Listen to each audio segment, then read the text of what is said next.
Hola, ¿qué tal? Muy buen día. Tengan todos ustedes quienes se conectan a este curso de el libro de Éxodo.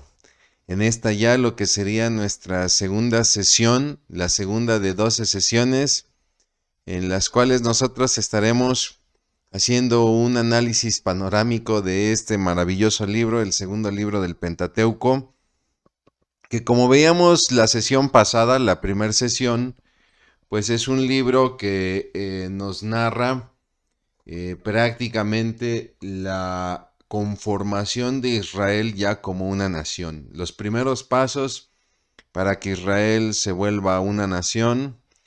Y también esto va a ser logrado a partir de su liberación. ¿Qué nos va a dejar todo esto?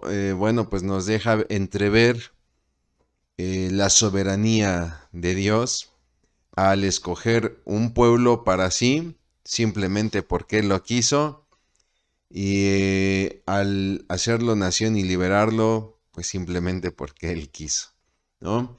Y es una enseñanza que nos va dejando este libro en general, pero que hoy en día trabajaremos en lo particular nuestra segunda sesión, para lo cual, si me permite, haré una breve oración y arrancamos con nuestra clase.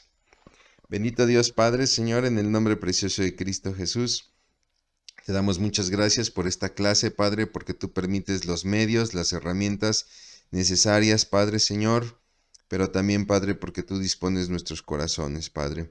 Ayúdanos, Señor Padre, a abrir tu palabra, a escudriñarla, a meditar en ella y aprender de ti, Padre. Lo pedimos en Cristo Jesús. Amén.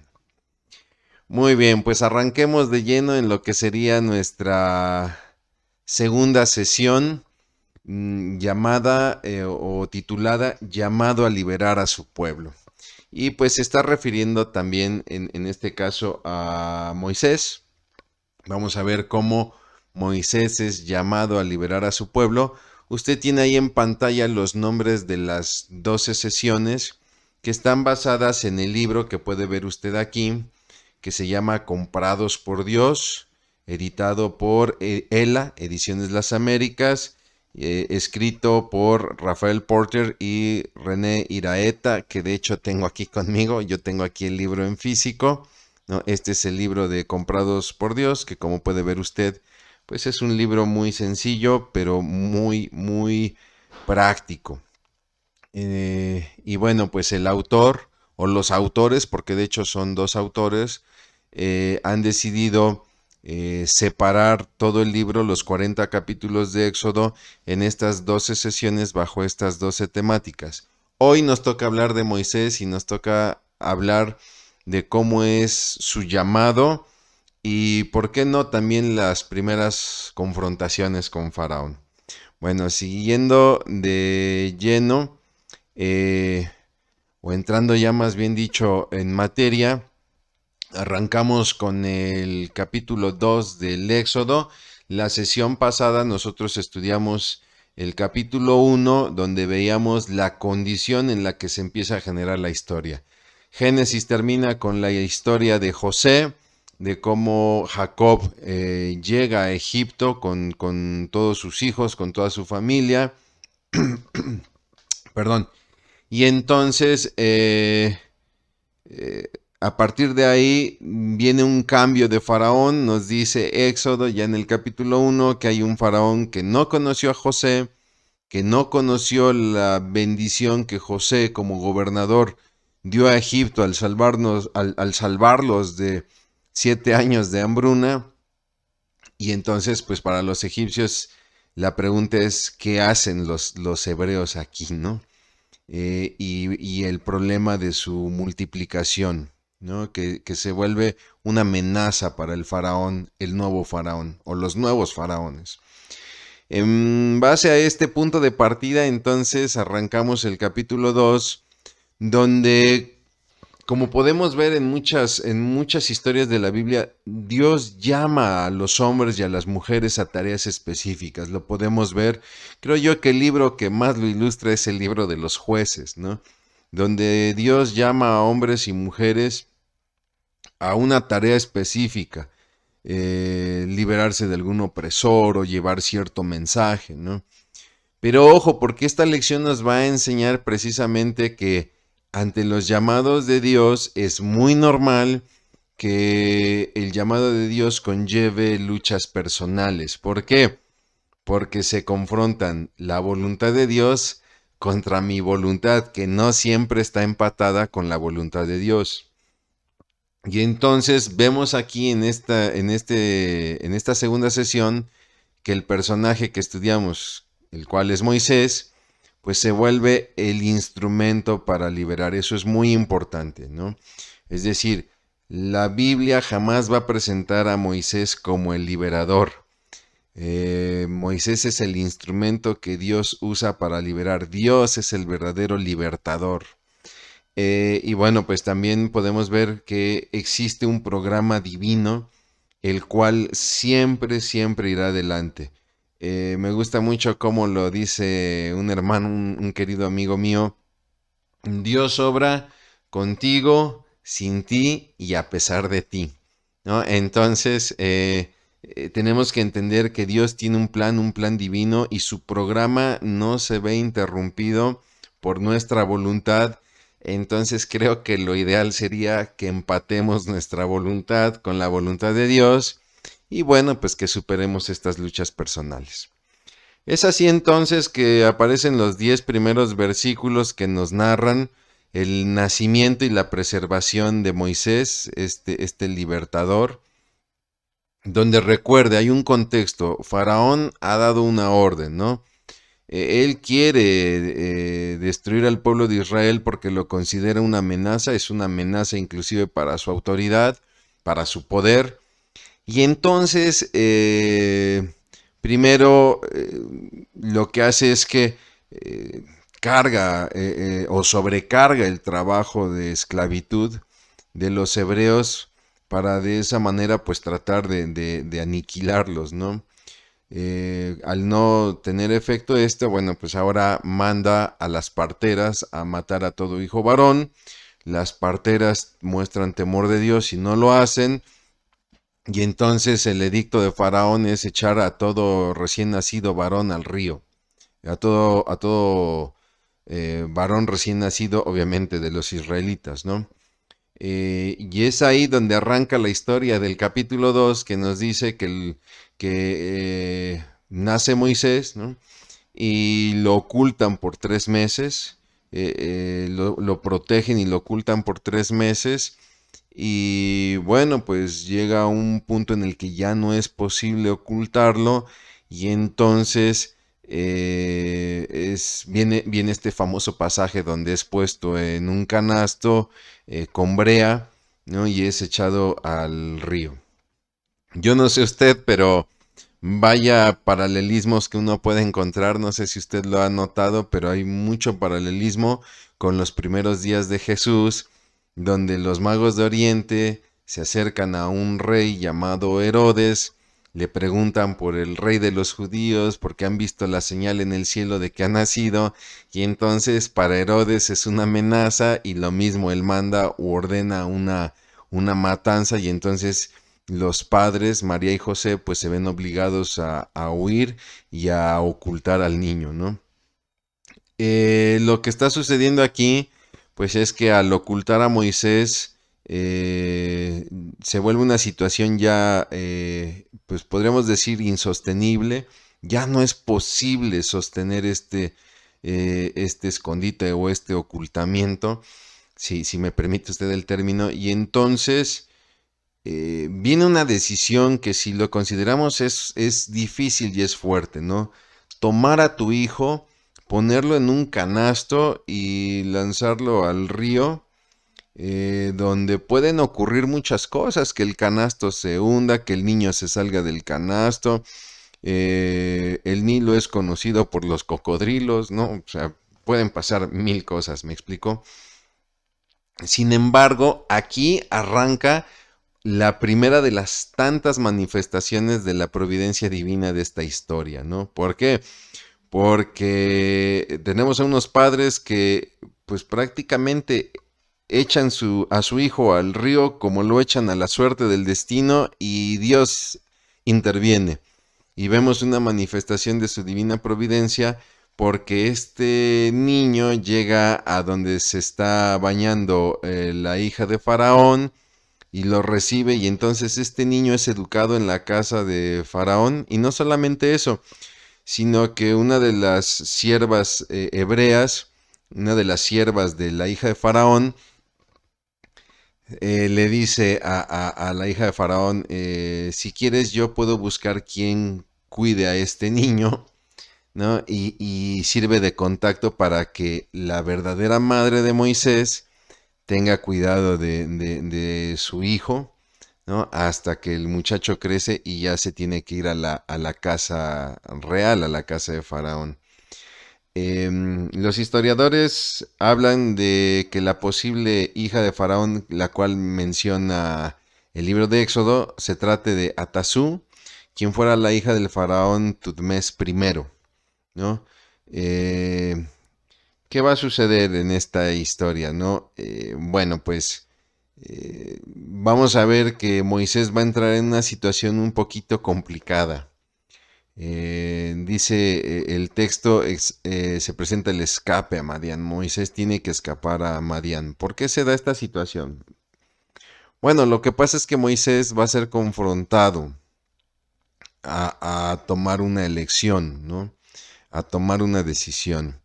Él debe seguir con la herencia egipcia o debe buscar su herencia hebrea, porque él pertenece al pueblo hebreo. Aunque es adoptado por la hija de Faraón y crece y se educa en la casa de Faraón, pues era muy obvio que él era hebreo. Y en el corazón del muchacho viene este conflicto, ¿no? Me quedo con la herencia de la casa real. De hecho, si analizamos eh, el caso de Atasú, Moisés pudo haber sido sin problema alguno candidato a ser faraón de Egipto, ¿no? Sin embargo, hay algo en su corazón que le despierta una identidad con su pueblo. Y él toma la decisión de la herencia hebrea, ¿no? Sin embargo, hay un problema, él toma acciones, ¿no? Él se siente identificado con su pueblo y al ver que un egipcio está golpeando a un esclavo hebreo, pues Moisés lo mata, ¿no? Y termina huyendo. Sin embargo, el rumor se esparce hasta que llega a oídos del faraón, que para este tiempo estamos hablando ya de Tutmés III. Y entonces vemos un Moisés que está viviendo una situación de doble rechazo, ¿no? Es una situación complicada. Tratemos de hacer empatía con Moisés y de ponernos en sus zapatos, ¿no? Porque ahora es rechazado por Faraón, el Faraón Tutmés III, porque Moisés representa una amenaza para su trono, obviamente, y número dos, porque ha asesinado a un egipcio, ¿no? Y lo hace por defender a un hebreo que son mal vistos por los egipcios, ¿no? Entonces se vuelve hasta como una amenaza de traición. Sin embargo, también hay un rechazo por parte de los hebreos. Se narra el pasaje donde dos hebreos están peleando y Moisés trata de intervenir, les cuestiona, oye, ¿por qué estás peleando? Y la reacción de uno de los hebreos es, ¿y a ti quién te ha puesto por juez? ¿No? ¿Acaso me vas a matar como mataste a aquel egipcio?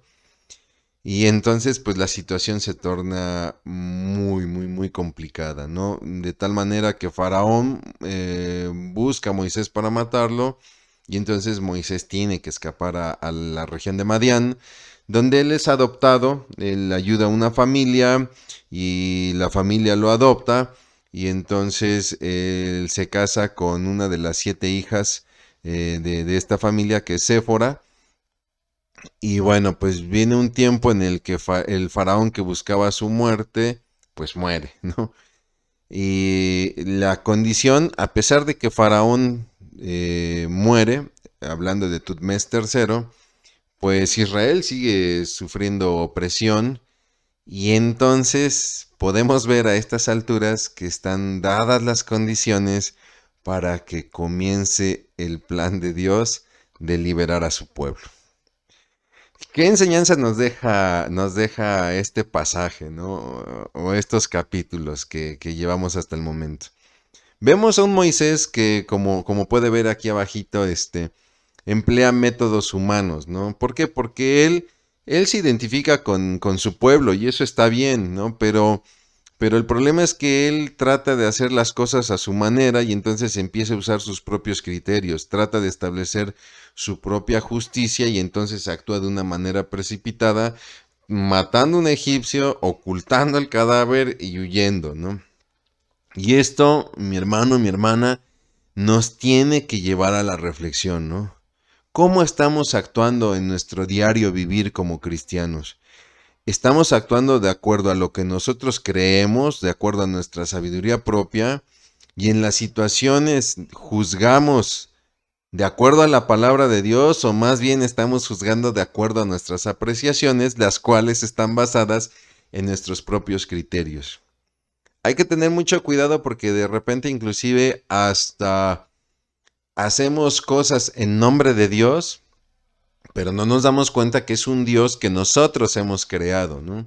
El Dios que nosotros interpretamos de la Biblia no es el Dios de la Biblia y ahí hay que tener mucho cuidado, ¿no? Usted tiene que meditar, usted y yo juntos tenemos que considerar si las acciones que realizamos respaldan nuestras decisiones en bendición. La decisión que yo tomo se ve reflejada en una acción. ¿Acción y decisión empatan o están en conflicto? Y voy más lejos. ¿Ese conflicto después lo tengo que ocultar? Entonces hay un problema, ¿no? Viene un encuentro con Dios. Le decía yo, las condiciones están dadas ya para que comience el proceso de liberación del pueblo. Y entonces Moisés está apacentando los animales de su suegro y de repente él observa una zarza ardiente, ya estamos entrando al capítulo 3 y viene aquí lo que sería la revelación de Dios. Aquí vemos cómo Dios revela cosas muy importantes a Moisés. Primero que nada revela su gloria, ¿no? El ver una zarza que está ardiendo y que nunca se consume es algo milagroso, es algo imposible. Físicamente, de acuerdo a las leyes de la naturaleza y de la física, donde nos dicen que la materia no se crea ni se destruye, solo se transforma, pues yo entendería entonces que una zarza que está ardiendo, pues se consume, ¿no? Sin embargo, eso es lo que capta la atención de Moisés y hace que inclusive él se acerque. Y es Dios manifestándose de una manera sobrenatural y milagrosa, ¿no? Gloriosa. Y a partir de ahí viene la revelación de Dios de su santidad. Quítate el calzado, quítate las sandalias porque el lugar en el que estás es tierra santa. Y ojo, no está hablando en realidad de la tierra, de las piedras, del polvo, ¿no? Lo que está diciendo Dios es, quítate el calzado porque estás delante de mi presencia que es santidad, ¿no? No se trata de que se describa al polvo o a las piedras como santas y entonces hay que ir allá a Madián y traernos tierra porque es tierra santa. No. No, el contexto es que ante la presencia gloriosa de Dios hay santidad. ¿No? Dios establece, Dios es muy claro en esta área, en este sentido, ¿no? Y entonces le revela a Moisés una comisión, ¿no? Preséntate ante Faraón y le dirás que deje ir a mi pueblo, ¿no? Y la otra comisión es reúne a los ancianos de Israel, ¿no? Y diles que he escuchado su clamor y que yo voy a atender su opresión. Entonces vemos que Dios revela su gloria, su santidad, le revela a Moisés una comisión y obviamente Moisés tiene una duda, ¿no? No me van a creer y si me pregunta a Faraón de parte de quién voy, pues quién diré que me envía, ¿no? Y entonces viene la revelación del nombre de Dios que en algunas traducciones se le coloca como Yahvé, en otras como Jehová. Recuerde usted que los judíos en sus escritos solamente colocan las consonantes, lo puede ver usted en esta parte de acá, ¿no? Solamente trabaja lo que serían las consonantes. Y ya en la interpretación la persona coloca las vocales, por eso es que me puede dar tanto el sentido Yahvé o el sentido Jehová o Jehová, que en muchas versiones, sobre todo en las versiones tradicionales, se traduce como yo soy el que soy. Pero hay que tener cuidado de no interpretarlo como si fuera en un sentido caprichoso, ¿no? Había una canción mexicana muy popular que decía yo soy el que soy y no me parezco a nadie, ¿no? No lleva tanto ese sentido como caprichoso, ¿no?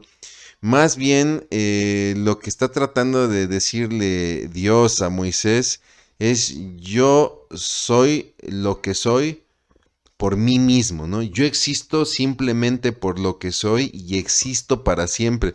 La verdad es que es complicada hacer la traducción. Ante traducciones complicadas, para aquellos que estudian idiomas, no me dejarán mentir, hacer una traducción es muy difícil y muchas veces no hay una traducción que logre rescatar completamente la idea. Entonces, Jehová o Yahvé nos indica la idea de, mira, yo soy gracias a mí, no le debo mi ser a nadie más y yo soy eternidad y mi eternidad está en razón de mí, a la cual no se la debo a nadie más. Discúlpeme usted, la idea es muy extensa, por eso es que los traductores ponen, pues yo soy el que soy, ¿no? Y con ese nombre se presentará Moisés. Bien, siguiendo adelante entonces, pues vemos ahí las excusas de Moisés, ¿no? ¿Cuáles son las excusas de Moisés? Bueno, primero que nada, él se declara incapaz. Y sí, lo tenía muy claro. En su primer intento, ¿no? Pues lo único que logró fue matar a un egipcio, tratar de ocultarlo y salir corriendo, ¿no? Entonces, podemos ver en Moisés este temor a volver a fracasar. Y entonces, él le declara a Dios su incapacidad. Sin embargo, creo que la enseñanza que nos deja aquí este pasaje es que Dios no obra de acuerdo a nuestras capacidades, ¿no? Dios obra de acuerdo a la capacidad de Él, pero Él quiere que nosotros caminemos en obediencia. Por lo tanto, lo importante no es el mensajero, sino el mensaje. Esto es algo que tiene que quedar muy claro en nuestros corazones. De repente tenemos miedo, por ejemplo, de compartir la palabra de Dios, ¿no? Tenemos miedo a fracasar en compartir la palabra de Dios, pero ojo, hay que tener mucho cuidado porque al compartir la palabra de Dios tenemos que recordar que el mensaje ya está hecho. El mensaje ya está prácticamente escrito y lo único que sucede aquí es que nosotros somos simplemente portadores del mensaje, ¿no? Y que realmente lo importante es el mensaje. La Biblia lo llama el Evangelio, las buenas nuevas. Entonces yo no me tengo que preocupar por construir el mensaje porque el mensaje ha sido construido por Dios mismo y el mensaje es bueno, es una buena noticia. Entonces realmente si lo analizamos fríamente, mi hermano o mi hermana, pues tú y yo salimos sobrando, ¿no? Aunque en realidad nuestro rol es importante porque ¿cómo van a creer ellos si no han oído, ¿no? ¿Y cómo van a escuchar si no hay quien les predique? Pero el mensaje, mi hermano, mi hermana, está resuelto. Y esta verdad, creo yo, tiene que ser también muy importante para todos aquellos que servimos, ¿no? Que servimos en la iglesia, que servimos en un ministerio. Recordarnos constantemente que lo más importante es el mensaje, no el mensajero. A veces estamos preocupados por cómo dar la clase, a veces estamos preocupados por cómo predicar y se nos olvida que no somos nosotros, ¿no? Es la palabra de Dios la que realmente importa, ¿no? A veces caemos en el error también de seguir al mensajero antes que al mensaje, ¿no? Y sin darnos cuenta empezamos a adorar o a idolatrar a cierto maestro, a cierto pastor, porque es que qué bárbaro, predica espectacular y toca las fibras de mi corazón. Bueno, qué bueno que tengas esa empatía, pero no olvides que lo más importante es el mensaje. Y me gusta mucho cómo lo establece Pablo, ¿no? No me propuse otra cosa sino predicar a Cristo y a este crucificado. Ese es el mensaje. Esa es la esencia del mensaje, ¿no? Que sobrepasa a todo mensajero, ¿no? Entonces, siguiendo adelante, la segunda excusa que pone Moisés es, oye, no me van a creer. No me van a creer ni Faraón, porque pues yo soy un pastor, ni tampoco me va a creer el pueblo. Van a decir, pues tú de dónde saliste, ¿no? Y entonces vemos cómo Dios le da un respaldo de 3 señales. ¿Por qué? Porque para la gente de la época lo sobrenatural tenía mucho peso. Hoy en día nosotros, nuestra sociedad se mueve más en el respaldo literario, en el respaldo investigativo, ¿no? Si me dices algo, te lo creo siempre y cuando esté respaldado por una investigación, haya sido demostrado en el laboratorio, haya sido citado por fuentes fidedignas. ¿Sí me explico?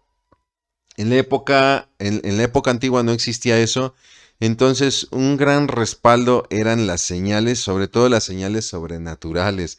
De ahí que los fariseos le dicen a Jesús, si en verdad eres el Hijo de Dios, danos una señal, ¿no? Porque solamente te podremos creer así. Entonces las señales eran un método, un recurso muy valioso para respaldar a los mensajeros. Y es así que Dios le otorga a Moisés 3 señales, ¿no? El que pueda arrojar la vara y ésta se convierte en culebra, que me llama la atención. Aquí, discúlpeme usted mi comentario personal. Leo el pasaje cuando arroja la vara, se convierte en culebra y le dice Dios, tómala por la cola, ¿no? Y entonces la toma por la cola y se vuelve a convertir en vara. Mi hermano, mi hermana, yo no piso ni una araña, les tengo pavor. Yo no sé, me pongo a pensar, discúlpeme usted por abrir aquí mi corazón, me pongo a pensar qué hubiera hecho yo, ¿no? Si de repente yo tengo un bastón, lo arrojo, se convierte en culebra y que Dios me diga, tómalo.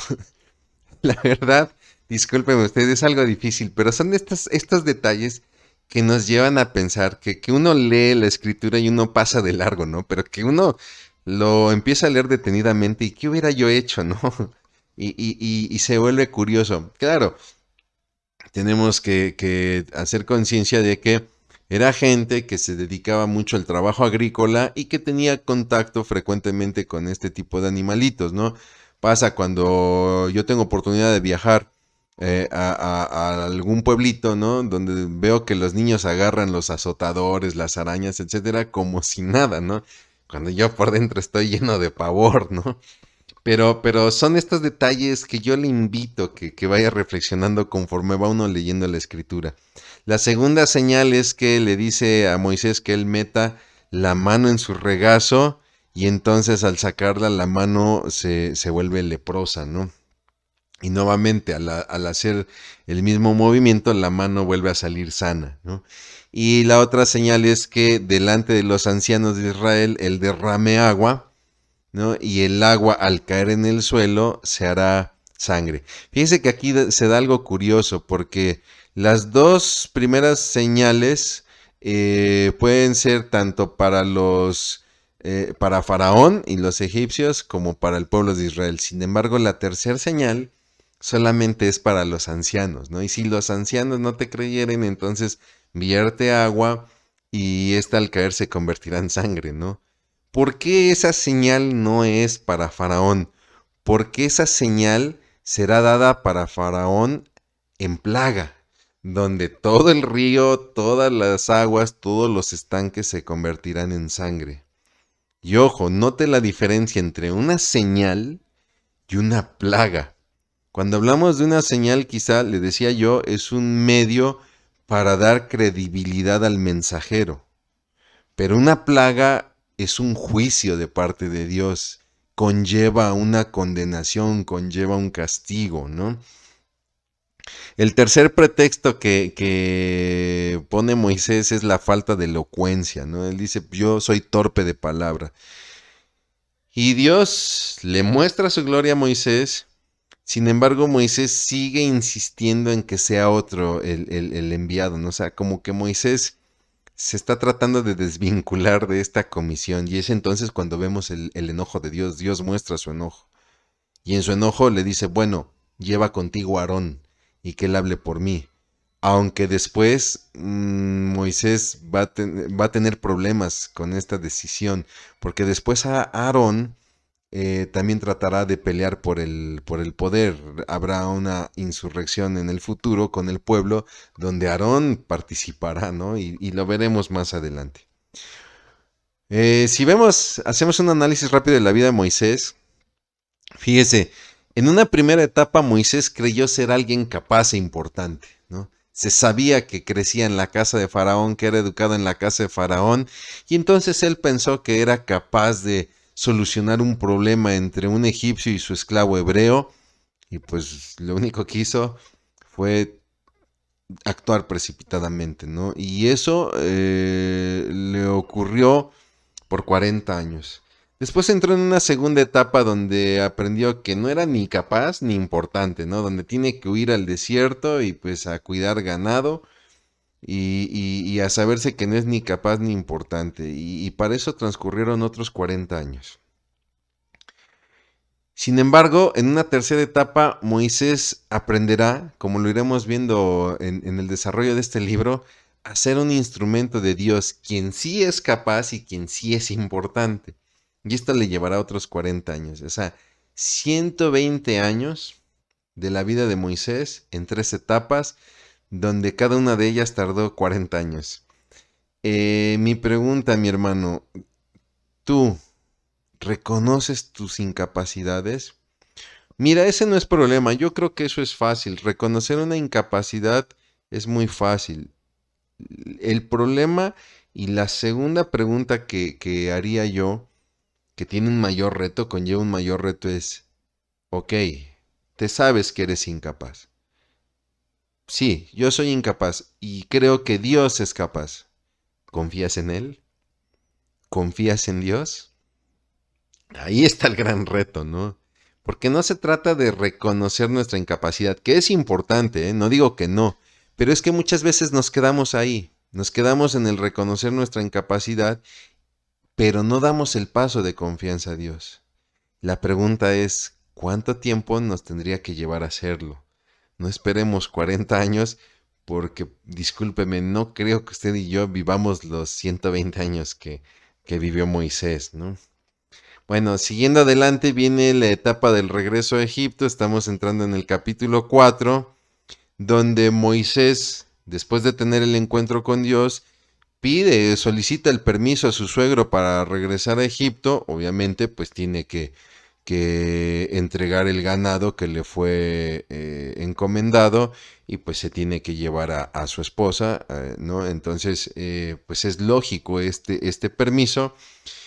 Y sucede un evento que, le soy sincero, la primera vez que lo leí me quedé desconcertado, ¿no? Porque dice que camino a Egipto, en el desierto Dios intenta matar a Moisés.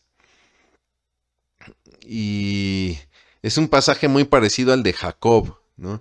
Jacob regresa a su casa, regresa ya con sus esposas, con sus siervas, con sus hijos, y hay un lugar llamado Peniel, donde nos dice que hay un río. Él cruza a toda la gente, a todos los niños, a las mujeres, porque está cayendo la noche y entonces él se queda solo a un lado del río por procurar que todos pasaran sin problema el río antes de que cayera la noche. A él, ahora sí que le cayó la noche solo, y entonces se le aparece un ángel que sabemos es el ángel de Dios, el ángel de Jehová que pelea con Jacob, y es esa famosa pelea donde le toca el muslo o la cadera, y donde el ángel le dice, déjame ir, Jacob le responde, no te dejaré ir hasta que me bendigas, y viene el cambio de nombre de Jacob por Israel, ¿no? Eso es muy parecido el pasaje donde de repente vemos un Moisés que va camino a Egipto y que, al igual que Jacob, él está siguiendo una obediencia, ¿no? Está obedeciendo un mandato de Dios. A Jacob le ordena regresar a la tierra donde ya había dado la heredad a su padre Abraham, y en este caso Moisés está regresando a Egipto para reunirse con Faraón y los ancianos de Israel. Entonces, en medio de la obediencia, de repente en el camino aparece Dios. Y bueno, con Jacob, el ángel lucha contra Jacob, ¿no? Pero Moisés procura matarlo. Y lo dice así textualmente la Biblia, ¿no? Procura matarlo. Y le soy sincero, fue un conflicto para mí, ¿no? Pero al estudiar el pasaje, al ver los comentarios, y bueno, al ver más adelante la historia, en plena lucha entre Moisés y Dios, dice que Séfora, su esposa, circuncida al hijo, ¿no? Y entonces entendemos la causa de por qué Dios intenta matar a Moisés. No había circuncidado a su hijo, que era una norma que ya existía. Esta no llegó con la ley, no llegó en las tablas de la ley. Esta era una norma que ya existía desde los tiempos de Abraham. Y nos tiene que enseñar, mi hermano, mi hermana, a que tenemos que obedecer las normas de Dios, pero en especial, mi hermano, mi hermana, en especial, si estamos a su servicio. Como siervos de Dios, somos los primeros en buscar el estándar de obediencia en las normas de Dios. Ojo, no estoy hablando de la ley, ¿no? No estoy hablando de las normas como ley. Estoy hablando de la santidad sobre toda comisión. Yo sé que tengo un ministerio al cual he sido llamado y el cual busco cumplir fielmente, pero de nada me sirve si yo no desarrollo una vida de santidad que refleje la santidad de mi Dios. Y ahí es donde Dios muchas veces nos confronta, ¿no? El pasaje nos narra el encuentro que viene con Aarón. Dios también habla a Aarón, le dice que Moisés vendrá a su encuentro, y entonces viene el encuentro Aarón con Moisés, y entonces viene la reunión primero con los ancianos de Israel, donde hay una autenticación del mensaje a través de las señales, estas 3 señales que habíamos visto, ¿no?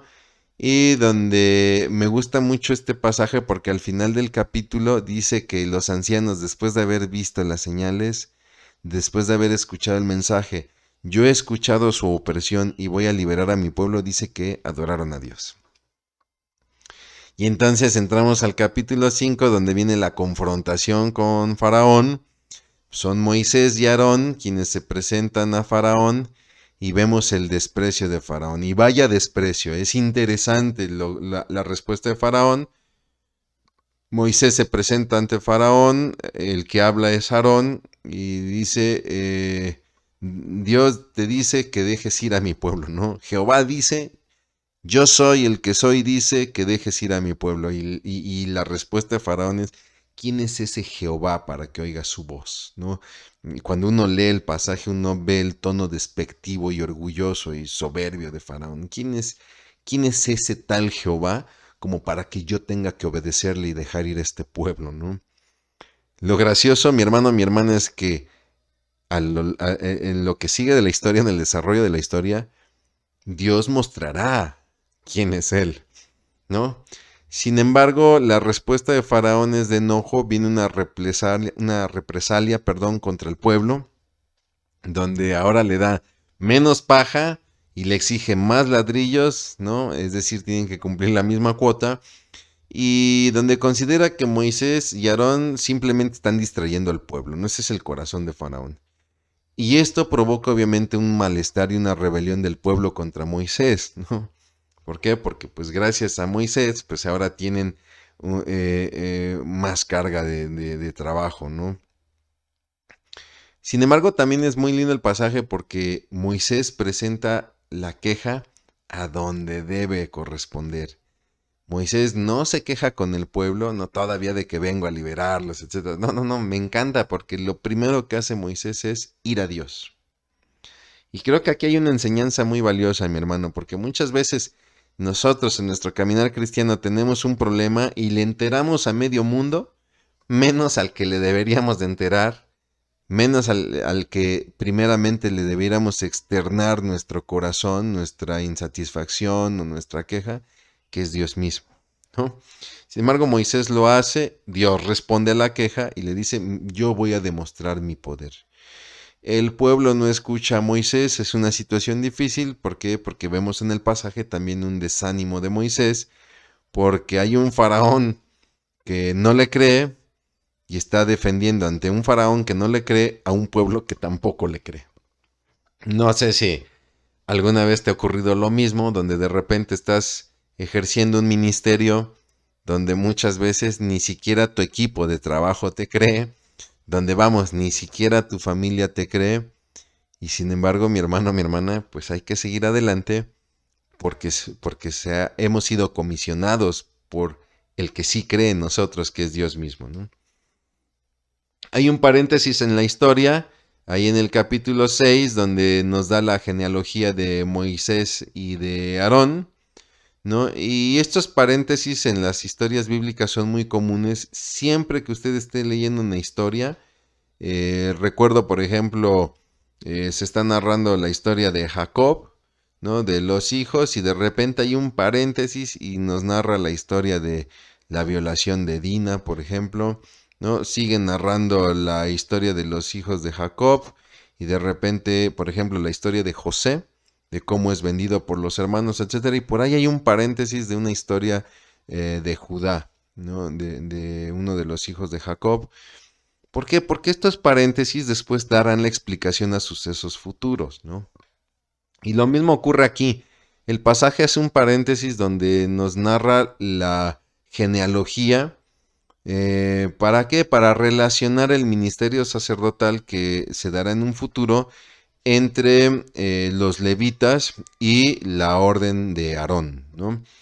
Donde los levitas pues ejercen un servicio a Dios, un servicio que quizá podría ser en la música, que quizá podría ser, no sé, se me ocurre en la administración del tabernáculo o posteriormente el templo, pero, pero destaca el sacerdocio arónico, que es un ministerio de intercesión con Dios, donde aparece la figura del sumo sacerdote, que no puede ser cualquier levita, tiene que ser precisamente de la orden de Aarón o de la orden arónica, ¿no?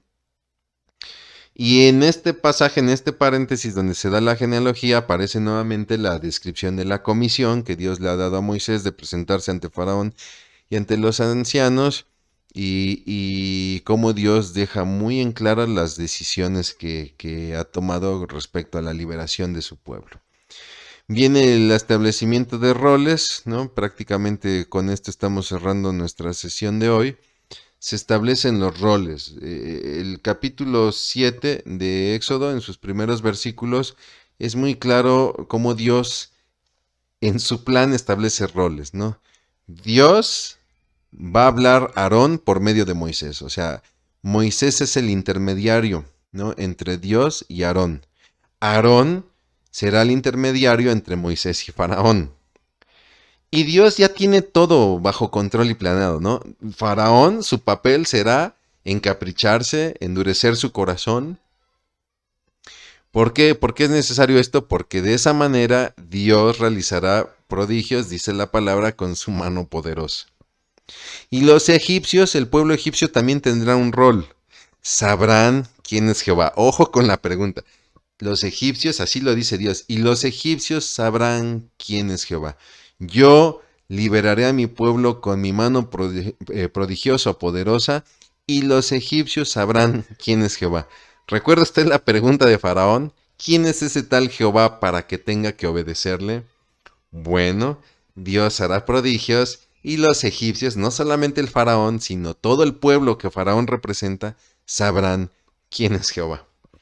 Moisés se presenta nuevamente junto con Aarón y ahí nos detalla las edades. Moisés de 80 años, Aarón de 83 años, se presentan nuevamente a Faraón y veremos en las próximas sesiones el resultado de este nuevo, pues, de este nuevo, de esta nueva confrontación, ¿no?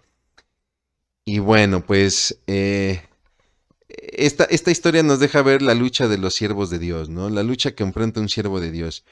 Porque muchas veces el siervo de Dios se encuentra en el dilema entre ser objeto de desprecio e instrumento divino. Moisés era un objeto de desprecio, no solamente de Faraón, creo que de Faraón es comprensible, pero del mismo pueblo por el cual él está intercediendo y abogando, ¿no? Pero a la vez es el instrumento usado por Dios. Y no lo sé, mi hermano, mi hermana, quizá muchas veces tú en tu vida cristiana, en tu vida ministerial, quizá has sido objeto de desprecio inclusive hasta por tus propios líderes o por tus propios compañeros de milicia. Sin embargo, no pierdas de vista que eres el instrumento que Dios quiere usar. Muchas veces existe el dilema entre el anhelo y el desánimo. En verdad Moisés tenía el anhelo de que Israel fuera liberado, ¿no? Pero con todas estas situaciones, malas decisiones que él había tomado, acciones precipitadas, y con estos primeros pasos que él daba de enfrentar a Faraón y que la consecuencia fuera que Faraón se molestara y cargara más el trabajo de los hebreos, pues obviamente encendió más el fuego contra Moisés de parte de los hebreos y eso trae mucho, mucho desánimo, ¿no?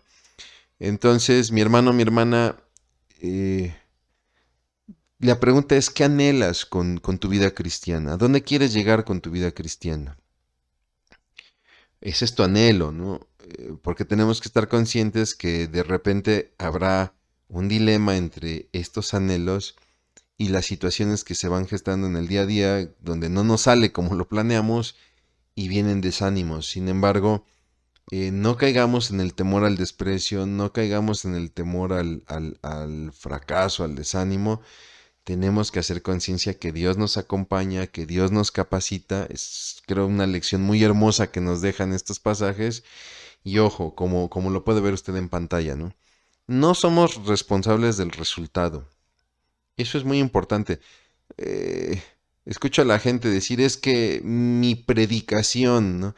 Es que mi clase debe de ministrar, debe de tocar corazones. No, mi hermano, mi hermana.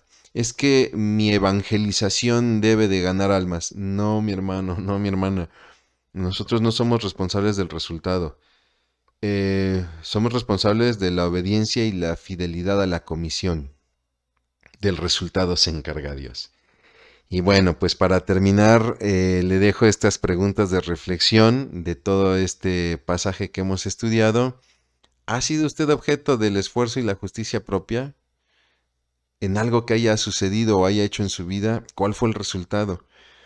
¿Qué enseñanza nos deja Moisés respecto a pensar que somos capaces e importantes por nosotros mismos? ¿Le ha pasado lo mismo que le pasó a Moisés? ¿Usted solamente cree que Dios es todopoderoso o en verdad confía en su omnipotencia? ¿No? Le decía yo, no solamente tenemos que quedarnos en reconocer nuestra incapacidad, sino en confiar en la capacidad de Dios. Mi hermano, mi hermana, ¿qué te ha encomendado Dios? ¿Qué te ha pedido Dios que hagas? ¿Y qué pasos debes de comenzar a dar para esta encomienda? Vamos a orar, mis hermanos. Bendito Dios, Padre, Señor, en el nombre precioso de Cristo Jesús, te damos muchas gracias, Padre, porque eres bueno, gracias porque nos has permitido el desarrollo de este estudio. Padre, Señor, ayúdanos, Padre, Padre, la meditación de tu palabra, Señor, y poder crecer, Padre, cada vez más en ti. Te damos gracias, Padre, en el nombre de Cristo Jesús. Amén. Mi hermano, mi hermana, pues agradezco mucho, mucho, mucho, mucho el favor de su atención. Le pido por favor que esté usted leyendo el libro de Éxodo, que vaya tomando en cuenta todas estas consideraciones, ¿no? Que esté usted orando en sus meditaciones, en sus devocionales, ¿no? Y primero Dios nos veremos para lo que será nuestra tercera sesión del libro de Éxodo. Dios le bendiga.